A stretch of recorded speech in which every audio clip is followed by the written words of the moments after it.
And the interesting thing about meditation is that it's both simple and difficult. So it's very easy to explain. I mean, as I said, we're just sitting for some period of time, could be 5 or 10 minutes, could be 20 or 30, and we're paying attention. And that's it. I mean, in my retreats, I give a little more instruction than that, but not a lot more.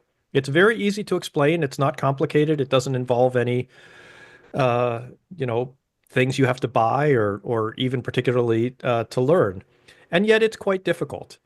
And so by committing ourselves to this simple yet difficult thing, we can learn to pay attention. We can learn to be more present. And through that, I think can notice some really profound changes to the way that we interact with others, both at work and in our lives. Hey everybody, I'm Elizabeth Swan. And I'm Tracy O'Rourke, and we're from the Just in Time Cafe. Welcome to our podcast.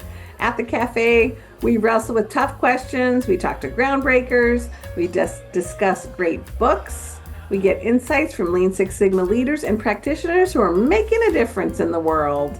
We let you in on helpful apps, we bring you the news, and we challenge the status quo so you can build your problem-solving muscles. So Elizabeth, what's on the cafe menu? Yes, the menu, Tracy. Let me tell you. Today's highlight is our interview with Dan Zigmond, ordained Buddhist Priest, tech professional, and author of The Buddha's Office. He's seen a lot of offices in his day, so he's in the best position to describe how mindfulness can alleviate workplace suffering. For Book Buzz, we'll cover a guide that lays out the steps to designing fully transformative workshops. It shakes up the notion that experiential workshops are the pinnacle. And then for Q&A, we asked, when does describing a feeling mask blame, judgment, or criticism? We're taking a deep dive into the emotional underpinnings of work life today, Tracy. We may not discuss emotions in the workplace, but we ignore them at our own peril. So let's get mindful, Tracy. I agree. Up next, it's Book Buzz. Today's book is titled Designing and Leading Life-Changing Workshops by Ken Nelson, Dave Ronca, and Leslie Lang. This book delineates 3 types of workshops. Conventional, where you teach people what you know. Experiential, where you teach people what they can do. And then transformational, where you guide people toward what they can become. And I'm not sure I ever heard anyone state those 3 categories like that before, Tracy. And I thought experiential was kind of what we were always shooting for. And I know that's a piece of this. But the idea of transformation, being the goal sounds so right. And you turned me onto this book. So where did you hear about it? Funny enough, I was searching on Amazon for a book to read to enhance my ability to build better workshops. And this one came up and I bought it, and I'm so glad I did. And I was really into it. And honestly, what I was most surprised about initially was my expectation was really expecting sort of instructional design and the science behind effective workshops, but it was so much more than that. And the background for designing workshops really came from like a yoga place, it's a holistic workshop in a yoga place. And I'm like, what? And, really leaning into knowing who you are as a person and a teacher so that you can be an amazing instructor. And I really love that. And so I've been teaching process improvement like you for over 25 years, you even longer. And I've always seen teaching and training problem solving as experiential, like you just talked about. Teaching people what they can do with solving problems, but it's also transformational. Teaching people what they can become with like a changing mindset, being a more effective problem solver, being a better collaborator, and ultimately being a better problem-solving coach as a leader. Yeah, if it's done right. I mean, what you describe would be what I would hope for, right? But and yes, if it's a great workshop, you transform people in terms of what they see themselves as capable of doing. But if you make that the goal, as this particular book is doing, I think you come at it a little bit differently. It's funny because at first I was like, wait a second, this is from people that were at an ashram. Then it turned out I actually know that ashram. It's in a western part of the state, and I've been there, and I've actually had good experiences there. I was at a workshop there one time, and I'm thinking back, going, who ran that thing? Was it one of these guys? Because it sticks in my head as being particularly good. And I thought, oh, this book is kind of thin. I'm gonna rip through it. But it has such great detail and like mini guides and lots of there's stories, but they're basically case studies. And so it really requires deliberation, right? And I finished it by tying it into the podcast deadline, right? And thank God for deadlines. So, I did my usual look back and to capture like quotes I liked, just moments that stood out for me, anything that resonated. And two quotes that resonated early on were, who you are is more important than what you teach. And when you know who you are, you will know how to act. And both of these points, for both of these, the point is just being yourself when you run a workshop, but also being clear on who that self is. And to me, that points out kind of, my own or maybe others' rookie mistake of thinking there's a certain way to act when you lead a group, right? There's guidelines you don't have to adopt, but you don't have to adopt someone else's persona, right? And I was in a workshop recently. The facilitator had the driest, most enjoyable sense of humor, and she was unabashedly herself. And that was, included her candor, her strengths and her weaknesses, and then, just full of inspiring wisdom and a lot of laughs. And I felt like, okay, you and I are veterans. But did you ever think you had to act a certain way? Oh my gosh, absolutely. So I started out as a consultant fairly young. I started my consulting business in process improvement at 32. And I look back and I'm like, well, I didn't even know what I was doing back then, honestly. And honestly, I also felt like I had to act a certain way for people to take me seriously. I thought, oh, I'm too young. They're going to think I don't know anything. And so I have to put on this whatever air. I had to be more corporate-y. And I look at some of the videos that I made from back then, and it makes me cringe, Elizabeth. I was trying to fit a certain mold that really wasn't me, a little stuffier. Like, why would you want to be stuffier and more serious? Ew. And so even the way I styled my hair looked so, I don't know, different in a not a good way. Um, And I think part of it is just age. As we get older, I think we do feel more comfortable in our skin usually. And now I just lean into being who I am. And sometimes people don't like it, right? So, you'll never satisfy everyone. And that's not the goal anyway, is it? If you don't like my style for training or consulting or my approach, it's okay. Go find your people. And I say that with love. And that's actually kind of what I was leaning into all of last year, like just really leaning into who I am and what I can bring to the table. And I really do focus on fun and productivity. Productivity can be fun with process improvement. And, and I lean into that. And if people want somebody more serious, then they have every right to go and look for that person and go find their people. So um, ultimately, yes. But yeah, no, actually, what you just said, you brought up these memories I had of getting done with a workshop and going back to my room and like just just tearing off my suit and my nylons. I look back and go, oh God, I hated nylons so much. And obviously that's kind of a cultural trend too, that's not a workplace norm anymore. But yeah, I remember so vividly uh not being myself or not feeling comfortable. mhm, And mhm.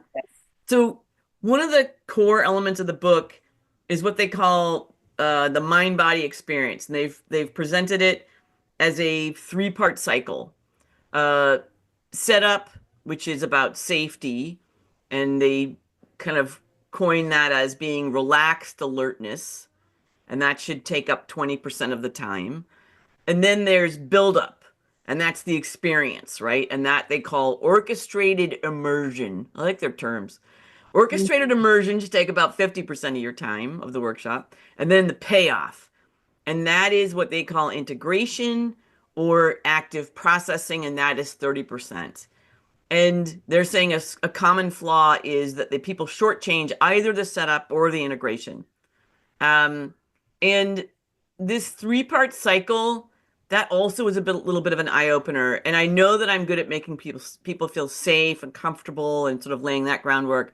And I am gangbusters at the experience part. But if anything, I've probably been guilty of shortchanging integration.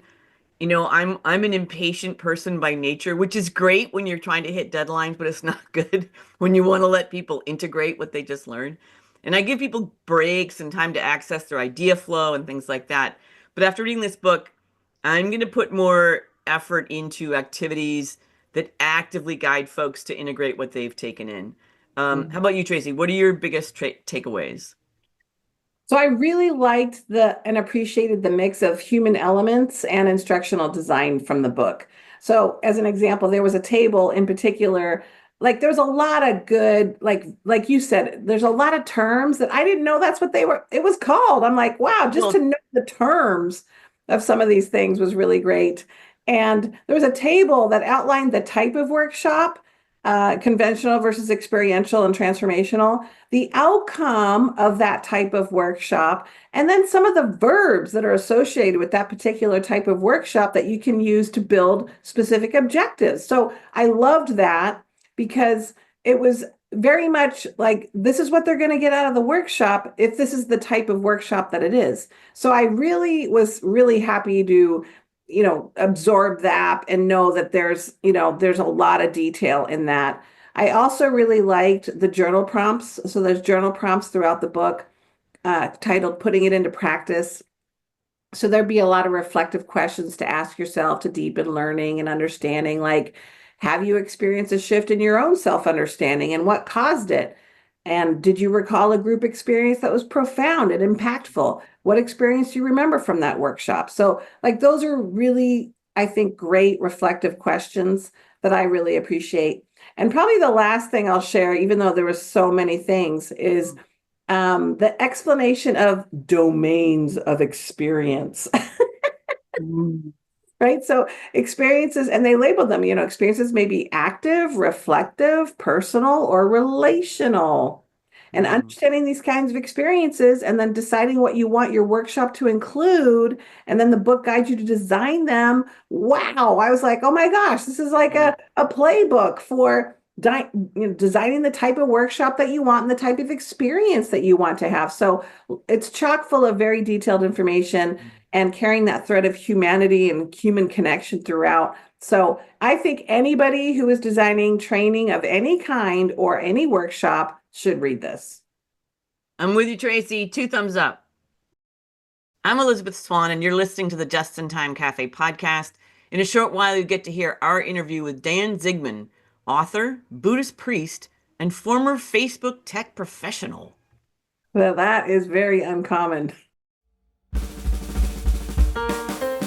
Up next, it's Q&A. Today's question is, when does describing a feeling mask blame, judgment, or criticism? This was a huge aha for me. And just to give our listeners a sense of what we're talking about, I'll give an example that was in the book. If someone says, I feel let down, the statement might be heard as, you let me down. The real feeling could be stated in this way. I feel hurt. And I told you what this reminds me of, right? It's similar to people listing the lack of a solution as a root cause. For example, saying that the lack of a fire extinguisher caused the fire. Well, it may have been helpful to put the fire out if we had one, but it didn't cause the fire, right? That would have to do with the combination of combustible materials and the right conditions for flames, things like that.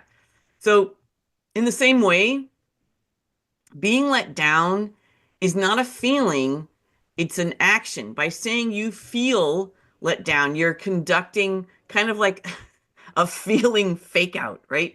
The person listening is definitely going to hear that they're being accused of letting you down, right? And that and they might react in a lot of ways, but one response would, I think, most likely be defensiveness, right? And that's generally not productive when people get defensive. So they're right about that. And I'd never considered this. But I'm just curious, did this make your eyebrows go up as far as mine did? It's funny. It reminds me of two things. One is, uh, a lot of people say, "Oh, you made me feel this way." So they start with "you did this to me," and really, it's better to keep your feelings to "this is how I feel" or "what I feel." But even with what you said, "I feel let down," I feel like you let me down, right? Like, so it's sort of like, and the thing is I have to be honest. I learned this in marriage counseling, okay? Because my husband and I, we went to marriage counseling. We dated for 7 years, then we dated for 5, then we were married for 7, and then we had kids. Never fought. Then we had kids, and we hated each other. Could not have a conversation about, and we had to learn the "I feel this way," and like practice it. Like, instead of saying "you suck," when you do this, I feel like you're not respecting what I need, or I don't know. I probably didn't even say it right, but I had these memories of me being in marriage counseling, actually. And the other thing that it reminded me of is crucial conversations. There's a lot of emotion. Like, I think I'm a good communicator, but when you've got emotion in the mix and people are hurt, people don't respond as effectively because we see red, or we have anger, or we are hurt, and it affects how we deliver our communication. And so it all sounds great when we're not the one with the emotional affectation. Yeah. So that's what it reminded me of, honestly. Well, I mean, and they talk about that format, and I forgot what they called it, but it's, when you do X, there's the action. I feel, Y, there's the feeling. In the future, if you, that thing that probably is giving you, horrible flashbacks to marriage counseling. But the thing that got me was that I never put those things together, that like that's not a feeling. Like when you say I feel like I was pressured, that's not a feeling. You're basically telling the other person you pressured me. So, but that to me is a little bit of controversy underlying the whole piece. Like, the goal of the authors, they're saying it's clear communication. The idea is to avoid misrepresentations or triggering defensiveness, and all this would do that. But for some people, it'll be hard to resist making these statements, right? So the last one's a really good example. The one I just said, like, if you say, "I feel like I was pressured," the statement might be heard as, "You pressured me." And the real feeling could just be stated as this way. This is their words: "I feel embarrassed." And I was like, whoa, that's a big jump. And I thought, this is going to be hard for a lot of people. That was a leap, right? And there are instances where people do get pressured, but their point is to focus on the resulting feeling, which in this case might be embarrassment. And if the person who hears that would not get defensive, right? So that is a plus. So it took me a couple of like teasing that apart, which was interesting. So this whole chapter is late in the book, and it focuses on how to deal with challenges, right? So these guidelines are not things you'd be using all the time, but only when things go sideways, which they can, especially if you're really delving into transformation.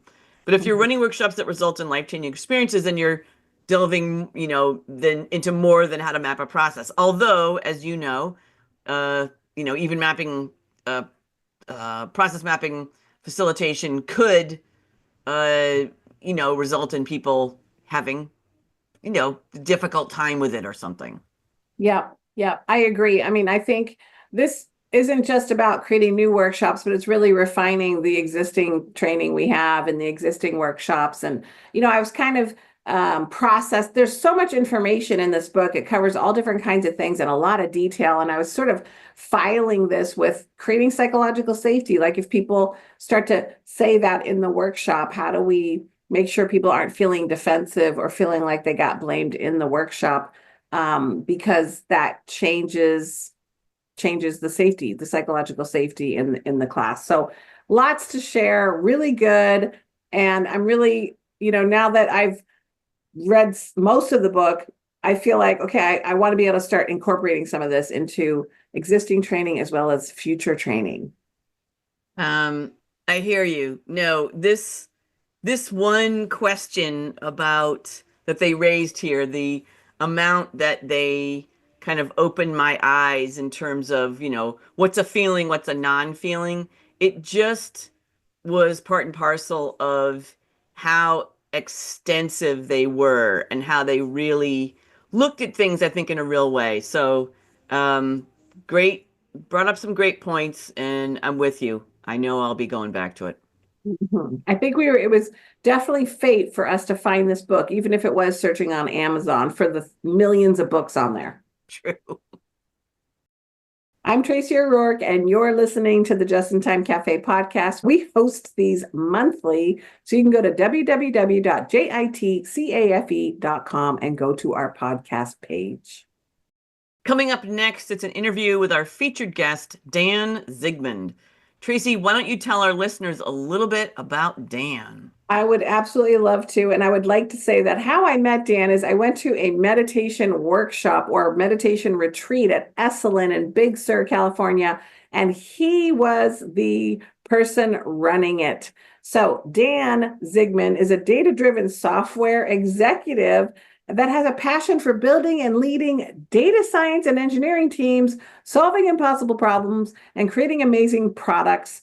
He's the former head of data science and engineering for Instagram, Facebook's newsfeed, YouTube, and Google Maps, and now director of special projects at Apple. He's named one of the 20 business geniuses you need to know by Wired magazine. And of course, he's the author of The Buddha's Office and, oh, by the way, a Zen Buddhist priest ordained. So, and really down to earth guy. I mean, just really a pleasure to attend his workshop and his retreat. And I really enjoyed it. And it was jam packed. It was absolutely full. And he's going to do those, I think, once a quarter. So we are honored to have Dan at the cafe.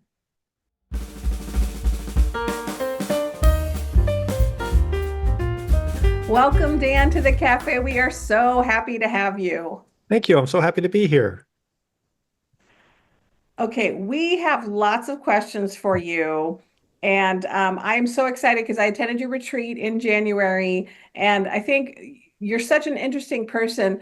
For example, you are an ordained Buddhist priest and also have worked in tech at Instagram and Facebook. Tell us a little bit more about the trajectory of this interesting path. How the heck did that happen?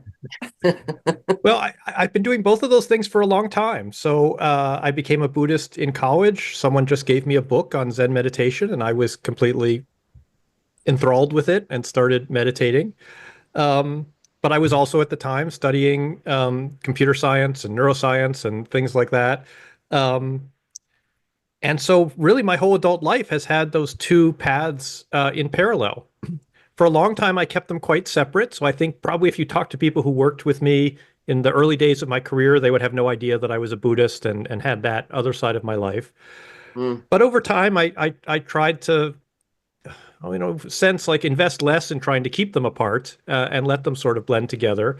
And particularly when my first book came out, I just felt like at that point I'm exposed. And so now I do my best to really combine the two. In my teaching, I talk about work and how to be mindful and present in our work. And in my work, I try to bring in elements of my Zen practice. And so I really enjoy having, on the one hand, this ancient tradition that goes back thousands of years, and on the other hand, to be part of Silicon Valley and the changes that are happening and really at the forefront of the modern world. That's great. I love that idea of kind of blending your lives, bringing yourself into being one, basically. And one of the reasons we were so excited about getting you to the cafe is to hear about your book, or I'm particularly interested. I know Tracy knows more than me, which it's killing me. But can you tell us a little about your book, The Buddha's Office, and what made you write that? Well, so So as more and more people at work, frankly, started to learn about the fact that I had this other side of my life, that I had this um, other career really as a Buddhist priest and teacher, I would get lots of questions about. I mean, very similar to the questions that you just asked. What does it mean to have those two things in my life, and how do they influence each other? At the same time, a lot of Buddhism is about suffering and about how to overcome suffering. That was what originally propelled Buddha on the spiritual path. And you can't really spend almost any time in the corporate world without experiencing that a lot of people are suffering there. A lot of people struggle at work. Some people find their work very rewarding and really look forward to it every day. Um, but actually, almost nobody feels that way every day. And so I was encountering a lot of suffering, and I myself had spent some time suffering at work. And so the book is really an attempt to talk about how I've brought these two strands together, how I try to bring my practice to work, and through that to have a more fulfilling relationship with the working world. Yes. So I remember in your retreat, there's a lot of things that stuck with me that I still think about. But one thing you talked about in particular was, and I don't know if you coined it or if I just coined it in my head, the three types of modern day suffering, uh, first world problems even. Um, so they are not getting what you want, getting what you don't want, and losing what you have as, stressors, if you will.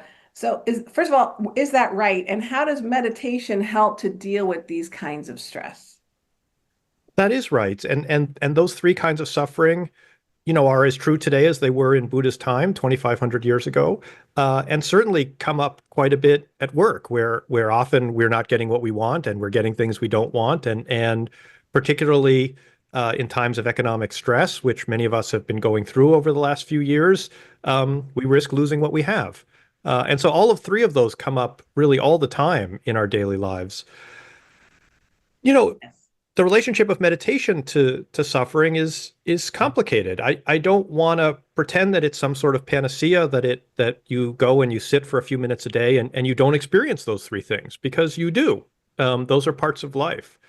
But the hope is that through meditation, we change our relationship to suffering. We don't necessarily make it go away, uh, but it hurts a little bit less. We're better able to understand that although life inevitably includes some suffering, it doesn't only include suffering, that everything changes, that how we're feeling right now is not how we're going to feel tomorrow or next week or even in the next moment. And so by that moment by moment awareness that we develop in meditation, by learning to pay attention to each moment, I think we're able to let go a bit of some of these elements of suffering that we encounter, to experience them, but then also experience what comes next, and not Mm, get too mired in them, let's say.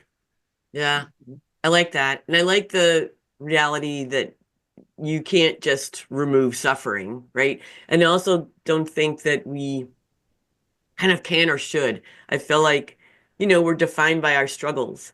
And your point is, okay, how do you handle those? How do you see them? How do you experience them? Because I feel like there's sometimes this sense of like, why should I have any? Um, and I want to come back to something in your book. You discuss Buddha's big idea, and that one is the idea that awakening is possible. And can you expand more on what you mean by awakening and how it's possible? Absolutely. Um, I mean, one question that people often have is, Buddha lived something around 2,500 years ago. We don't know exactly when. The world was obviously a very different place than it is now. Almost nothing about his daily life would resemble how most of us live today. Mm, And so, why should we be paying attention to his teachings and what he had to say, how he dealt with just a very different sort of daily life than we're faced with? And I do think that that's the reason, that he did discover something important. And what he discovered was that there is another way to live, that most of us go through life almost sort of half asleep, not entirely paying attention to what's going on. And sometimes we even experience that quite explicitly. We feel like life is passing us by, that we're somehow not fully engaged. We're letting it slip away. Mm. And Buddha taught that there was another way to live, another way to experience our lives, and that is by paying attention, by actually being present for each moment. And that's not easy. It's quite difficult, and I don't know that anyone really manages to do it every moment of their life, but that through the practices that he developed of meditation and that have continued to be refined till today, we can develop that muscle of attention and be more present in our lives. Um, People at retreats will sometimes ask me, am I awakened? And I don't think about awakening as a yes or no question like that. I think of awakening as an experience, Mm. um, and the experience of just being fully present. And I think all of us have that at some point in our lives. And I think through meditation we can nurture that experience and be present for more of our lives than most of us naturally are. And that strikes so many chords. And I think on a simple level, the fact that you can be driving home, pull in your driveway, and have no idea about the last 5 minutes of the drive. And it's really common. And you would have to, like you're saying, purposefully say to yourself, pay attention, and try to form a practice because I think there's another stat that says most accidents happen within a mile of your house. So I put those together and think, because we're not really paying attention, we're not present. Our minds are wandering because we know the route so well. So I like that it's a practice and it's something that, you could just get better at being present. Absolutely. And, nobody's perfect. I mean, the thing you described actually literally happened to me yesterday. I went to the farmer's market. I picked up a cake to deliver to someone. And I got home and realized I still had the cake. I had forgotten to stop and give it to them. Because I wasn't paying attention because my mind was elsewhere. I'm not quite sure where it was. I mean, actually, I was quite surprised to realize I was now at home with this cake. So even decades of meditation doesn't make that go away entirely. But what I think one of the things it does help us do is notice when it happens and notice what that means, that it means I wasn't paying attention, that I had sort of gotten lost somewhere along the way.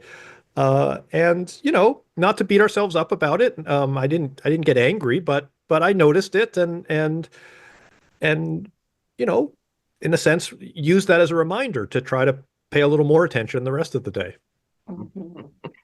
So I took your workshop or your retreat, the meditation retreat at Esalen, absolutely loved it. And you helped me with a couple, I guess, myths about meditation. I'm going to be honest and say, I don't think I was ever, I always thought about meditation as, oh, I'm not good at that. Forget it. I ain't doing that. And I just assumed, okay, well, I'm not going to be good at it. And I also thought it was about clearing your mind, right? Like having a blank slate and focusing on having a blank slate all the time. But what I learned from you is that it's not about having an empty mind, it's about observing your thoughts and letting them go. So it's sort of this detachment and recognition that you are separate from what you're thinking, and we can get caught up in what we're thinking about and very emotional, but it's really observing that you have a thought and you're letting it go and you're not getting absorbed in it. And that really helped me to see meditation better than I had in the past. And that's what I was appreciating, because I think I used to beat myself up and say, oh, there I go again. I'm thinking about something. And then I'd be like, ah, right? And now I'm like, oh, no, it's a thought and it's separate than me. And I could see how we get so caught up in our thoughts that we are not present. So I really learned that in the retreat, and that was super helpful. Well, I'm so glad to hear that. Yes, I also get that question from students that they'll say, I've been trying to meditate, but I can't seem to clear my mind. I keep having these thoughts or feelings, emotions. Um, And you're right, that isn't the goal of meditation. The goal of meditation is not to get to any particular state of mind. For me, meditation is just the pure practice of paying attention. So whatever is arising in your mind, if it's thoughts, if it's, shopping lists, if it's memories, if it's even sensations like pain, we notice those things and we pay attention to them, and then we pay attention to the next thing. It's that moment by moment awareness and attention. That's the skill, if you will, that we're developing in meditation. And and so whatever comes up is fine. And we all have, if we meditate regularly, we all have experiences where we feel calm and serene, what maybe people sort of hope for or expect in meditation. But we also have moments where we feel anxious or agitated, and that's okay too. Our only job, if you will, in meditation is to notice what happens and to stay present with it. I often tell people, I spend a lot of my life trying to be good at things, trying to be a good employee, trying to be a good father, trying to be a good partner, trying to be a good citizen. And there's nothing wrong with that. It's good to be good at all those things. But the wonderful gift of the time that I carve out and set aside for meditation is that I don't have to be good at anything. All I have to do is just be there. And as long as I'm still there when the bell rings for the meditation to be over, then I did my job. There's no other there's no other metric, there's no other measure than just that I was present for that period of time. And I don't have to try to be particularly good at it. That's nice. Don't have to get an A. So, what are some of the key principles you hope that readers would glean from the Buddha's office? Well, I would say, first of all, where we started, that it is possible to live differently. It is possible to be more present. Uh, and that, although that's not easy, it's straightforward. People sometimes confuse, simple and easy or complicated and difficult. And the interesting thing about meditation is that it's both simple and difficult. So it's very easy to explain. I mean, as I said, we're just sitting for some period of time, could be 5 or 10 minutes, could be 20 or 30, and we're paying attention. And that's it. I mean, in my retreats, I give a little more instruction than that, but not a lot more. It's very easy to explain. It's not complicated. It doesn't involve any, uh, things you have to buy or even particularly to learn. And yet it's quite difficult. And so by committing ourselves to this simple yet difficult thing, we can learn to pay attention. We can learn to be more present. And through that, I think can notice some really profound changes to the way that we interact with others, both at work and in our lives.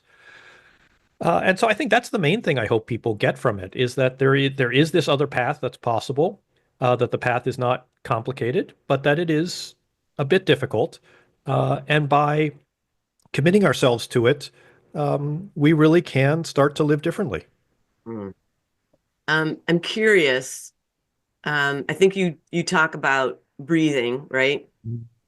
And one thing I learned, which is just counter to, I guess, the way we operate, is that you should breathe with your belly as opposed to your chest, right? If someone says take a deep breath, you're breathing into your rib cage or your chest. And I've had to adjust because I've learned, and you can probably say more about it, that why the breath from your belly is much different. So there's lots of work that's happened recently about breathing and trying to help people find a more natural way of breathing, to breathe through our nose rather than our mouth, as you say, to breathe with in some ways, our whole body rather than just with some particular part. But in meditation, really my advice is kind of to set all that aside and Mm. just use that time. Again, it could be 5 minutes, it could be 10, it could be more, to just notice your breath exactly as it is, and to develop this practice of paying attention to things without trying to control them. I remember when I first got that instruction, the very first Zen meditation retreat that I did was down in Los Angeles, and got the instruction to pay attention to my breathing without trying to control it in any way. And honestly, it just didn't seem possible. I didn't really even understand what that meant. How do you pay attention to something without trying to control it? And yet, that's such an important skill to have in life because, I think if we're honest with ourselves, there's so much that happens to us that we can't control. And yet, we do need to pay attention to it. And so, to sort of separate those two things, to get to the point where we can pay attention to things without trying to change them, it is so key. And a really nice place to start working on that is with our breath, to just develop this ability to notice our breathing, to notice the in breath, to notice the out breath, without trying to control it in any way, without trying to match your breath to mine or to the person sitting next to you or to any fixed idea of how you think breathing should be, but just to learn how to notice it exactly as it is. Nice. So I remember during the retreat that you shared a story, and I believe I actually felt the aha moment in the room, right? Hmm. People were like, oh. And that is the story of the second arrow. Hmm. Would you mind sharing that with our audience today? Sure, I'd be very happy to. So that's a story that Buddha used to tell in one of his lectures that's been passed down to us. He tells the story of a man who's traveling from one village to the next and walking along the path. And as he's walking, he gets hit by an arrow. Just an arrow comes through the sky and strikes him. Um, and of course, it's very painful. It's a very unpleasant feeling, I imagine, to be struck by an arrow. So he feels that immediate pain. And then after feeling that pain, his mind starts to go where maybe many of us can imagine our minds going. Who shot this arrow? Why would somebody shoot an arrow into the sky without paying any attention to where it would land? How could anybody be so thoughtless?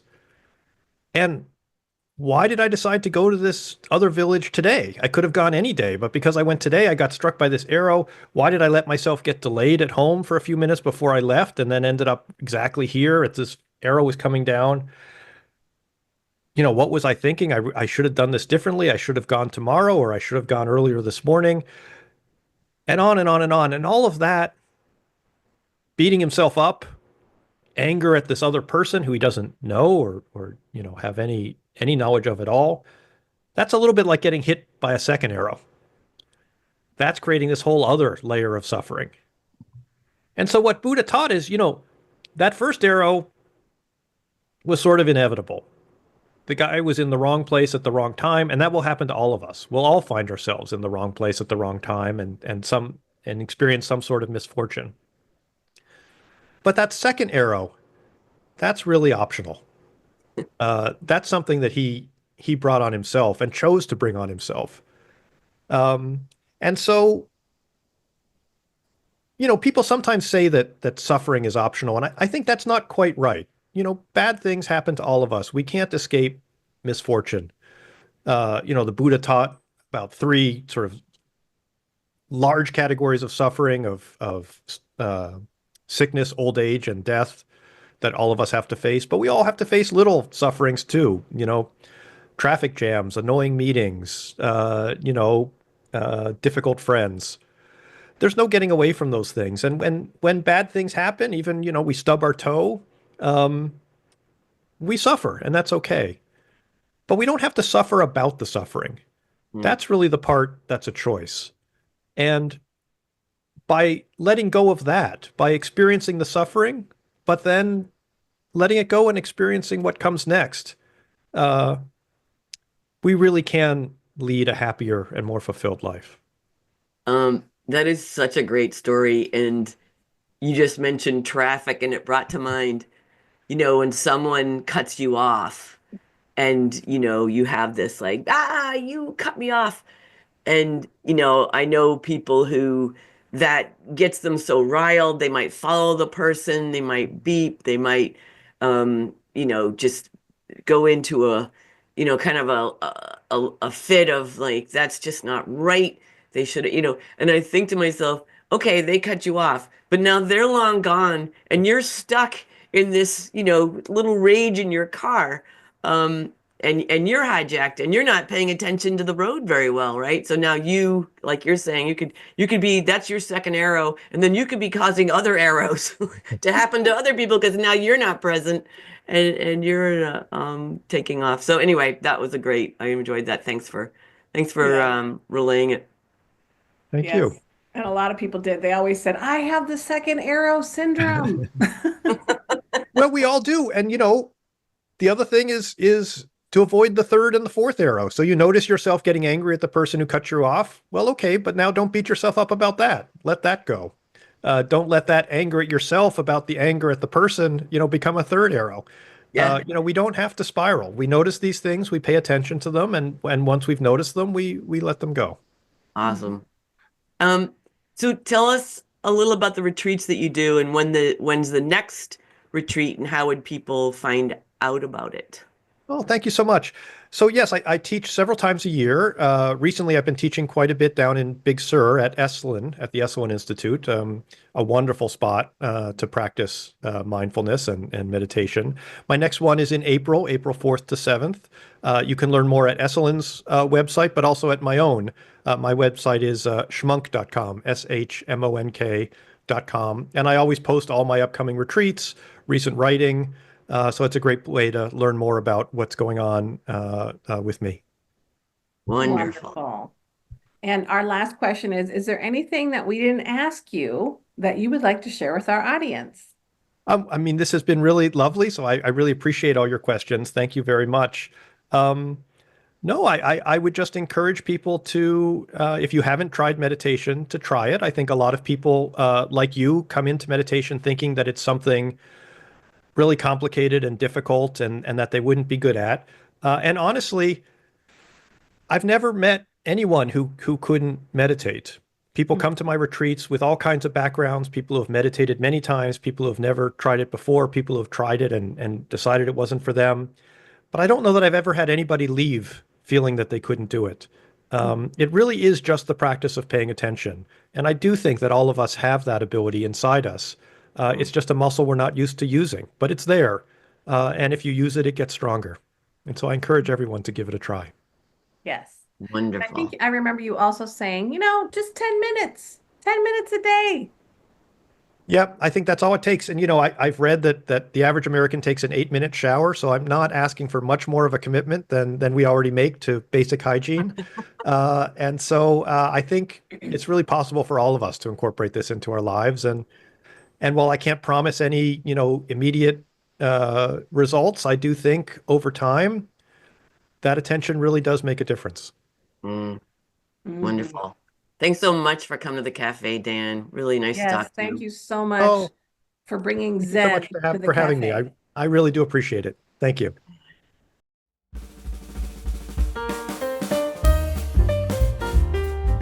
The second edition of the Problem Solvers Toolkit is being laid out as we speak. Our publisher is having fun with a massive trove of graphics we've added to this version. We are super proud of this upgrade, aren't we, Elisabeth? Oh, yes, Tracy. Yes, sing it. Yes, we have added tools, we've added new templates, we've added new team activities, and some wisdom from Elisabeth's book, Picture Yourself a Leader. We are so excited to release the second edition, and we're going to let you know as soon as you can pre-order. And just to keep things interesting, the audiobook version of Picture Yourself a Leader is coming out this month, and you can join Katie Anderson and me for a LinkedIn Live event where we discuss recording both of our audiobooks, the inevitable mistakes we made, and we'll be doing some audio bundle giveaways. We'll leave a link in the notes so you can join us on Wednesday, March 19th at noon Pacific, 3 p.m. Eastern. Definitely put it in your calendars, people. Come join us. That sounds like an awesome opportunity. You guys are so impressive. You both recorded your own recording books, your book recordings, I should say. I know not everyone feels comfortable with that, but you all have very nice voices. So it always helps to have a nice voice when recording a book. You're so nice. So stay tuned for all the news by joining our community at the Just in Time Cafe. Thanks for joining me and Tracy for another fabulous episode. You are our favorite thing about the Just in Time Cafe, and we look forward to being your lifelong learning partners. Join us every month for your jolt of lean caffeine.